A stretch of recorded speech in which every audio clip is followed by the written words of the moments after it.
Je m'appelle Daniel. J'ai 35 ans. Je vis dans une petite maison avec mon fils Liam. Liam a 15 ans. C'est mon seul enfant. Je l'aime beaucoup, mais les choses ne vont pas bien en ce moment. Liam a changé. Avant, il était gentil et joyeux. Il aimait l'école.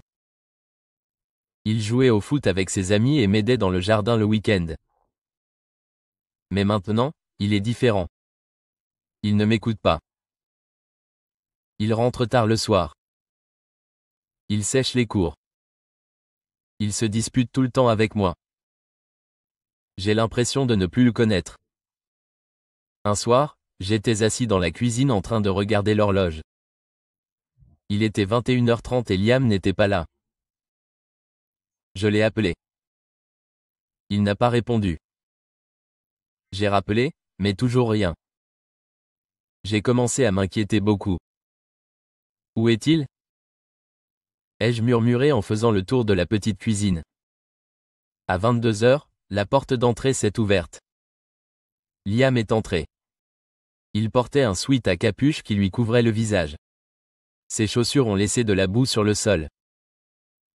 Ses vêtements étaient sales et il sentait la cigarette. J'avais le cœur lourd. Où étais-tu ? Demandai-je. J'essayais de rester calme, mais j'étais très énervé. Dehors, dit-il rapidement. Dehors où ? Demandai-je à nouveau. Dehors, papa. Arrête de poser des questions, dit-il avec colère et il alla dans sa chambre. Je restais dans le couloir, triste et confuse. Qu'est-ce que je fais de mal ? Pourquoi ne me fait-il plus confiance ? Je n'arrêtais pas de me le demander, mais je n'avais pas de réponse. Le lendemain matin, j'ai décidé de réessayer. Liam, dis-je alors qu'il versait des céréales dans un bol. Il faut qu'on parle de quoi ? Dit-il doucement sans me regarder. De toi. De ta vie. Je m'inquiète pour toi, dis-je en m'asseyant en face de lui. Je vais bien, dit-il d'une voix neutre. Tu n'as pas à t'inquiéter.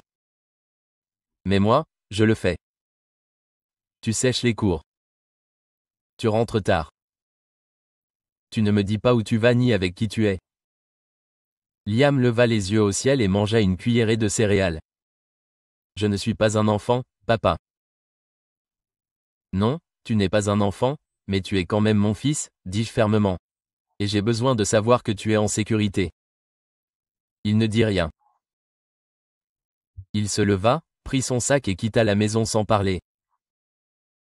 La porte claqua et la maison était silencieuse mais pleine de tension.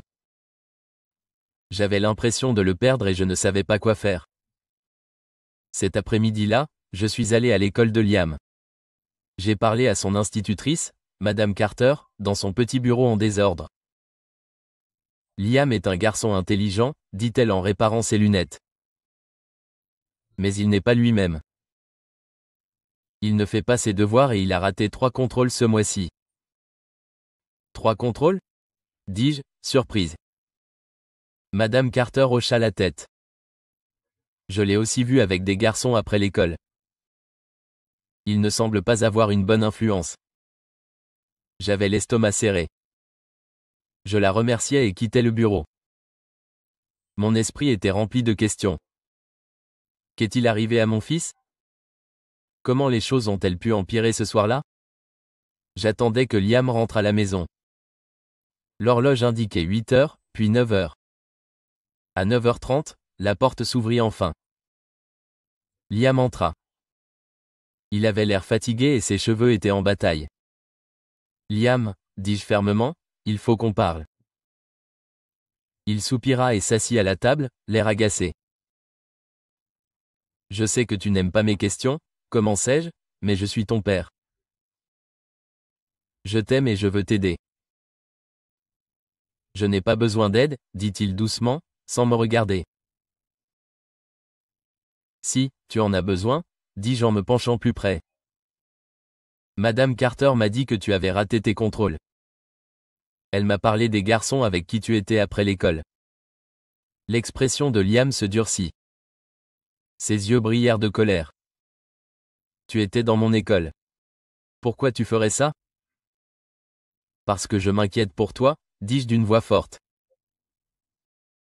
Tu n'es plus le même garçon que tu étais, Liam. Tu changes, et ce n'est pas dans le bon sens. Liam se leva rapidement, les poings serrés. Tu ne me comprends pas, papa. Tu ne me comprendras jamais. Alors aide-moi à comprendre, dis-je, presque en le suppliant. Dis-moi ce qui ne va pas. Dis-moi pourquoi tu agis comme ça. Mais Liam ne dit rien. Il se dirigea vers sa chambre et claqua la porte.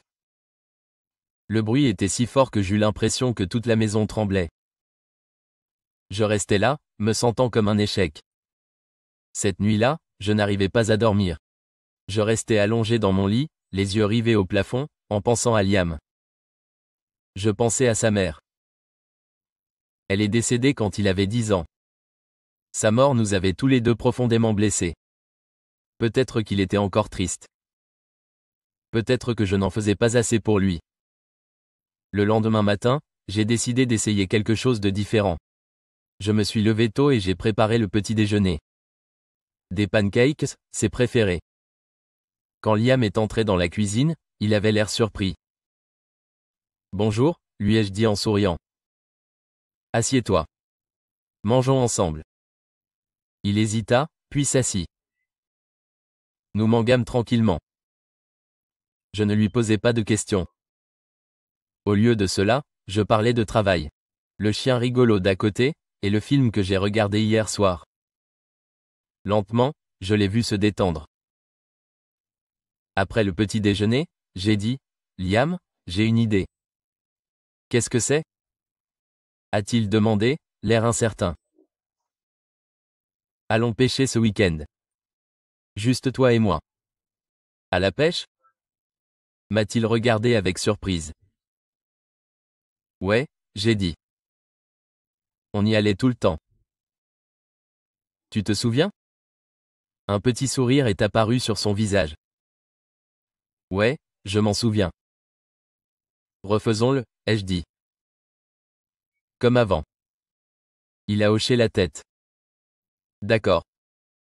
Ce samedi-là, nous sommes allés au lac. Le soleil brillait et l'eau scintillait. Quand nous avons jeté nos lignes de pêche dans l'eau calme, tout était calme et paisible. Au début, nous n'avons pas beaucoup parlé, mais au bout d'un moment, Liam a commencé à parler. Maman me manque, a-t-il dit doucement en regardant l'eau. Elle me manque aussi. Ai-je dit, la voix pleine d'émotion. Parfois, je suis tellement en colère, a-t-il dit. Et je ne sais même pas pourquoi. J'ai hoché la tête. C'est normal d'être en colère, Liam, mais tu ne peux pas la laisser prendre le dessus sur ta vie. Il m'a regardé, ses yeux montrant à quel point il était blessé. Je ne sais pas comment arrêter. Tu n'as pas à le faire tout seul, ai-je dit en posant ma main sur son épaule. Je suis toujours là pour toi. Ce jour-là a changé les choses pour nous. Liam a commencé à me parler davantage. Il est rentré à l'heure, a fait ses devoirs et s'est même excusé auprès de Madame Carter d'avoir manqué son heure. Il avait perdu ses contrôles. Ce n'était pas une solution miracle. Il y avait encore des jours difficiles, des moments où les choses semblaient difficiles. Mais petit à petit, nous avons rétabli le lien que nous avions presque perdu. J'ai appris qu'être père ne signifie pas avoir toutes les réponses. Cela signifie être là, même quand on a l'impression de ne pas en faire assez. Liam a appris qu'il n'était pas obligé d'affronter ses problèmes tout seul. Maintenant, quand je regarde Liam, je vois le garçon que je pensais avoir perdu. Il n'est pas parfait. Personne ne l'est, mais il essaie. Et cela me suffit. Parce que quoi qu'il arrive, je serai toujours là pour lui. Si vous avez apprécié cette vidéo et l'avez trouvée utile, ne manquez pas notre prochaine vidéo. Nous avons un sujet passionnant et captivant pour vous aider à améliorer vos compétences d'écoute. Cliquez ici pour la regarder et continuez à améliorer votre anglais.